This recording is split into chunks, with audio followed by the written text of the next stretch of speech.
Kronologi hilangnya driver taksi online asal Palembang putus komunikasi tanggal 23 Maret. Terkait hilangnya Evan Ternando yang bekerja sebagai driver taksi online pada Jumat 19 Maret 2021, Kasubag Humas Polrestabes Palembang Kompol M. Abdullah membenarkan adanya laporan korban. Ia mengatakan laporan korban sudah diterima anggota piket Sentra Pelayanan Kepolisian Terpadu Polrestabes Palembang.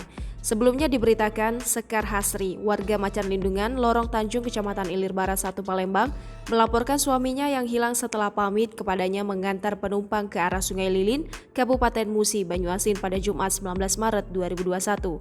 Sejak pamit pada Jumat lalu, Sekar masih bisa berkomunikasi dengan suaminya melalui sambung chat dan telepon. Namun komunikasi mulai terputus sejak Selasa 23 Maret 2021. Sebelum pergi, Evan Ternando menggunakan topi hitam dengan setelan kaos dan celana jeans biru dongker dan membawa mobil Calya hitam nomor polisi BG1785UX.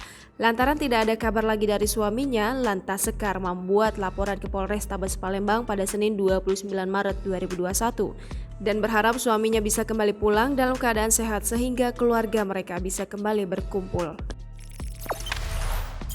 Jangan lupa subscribe, share, komen, dan like ya.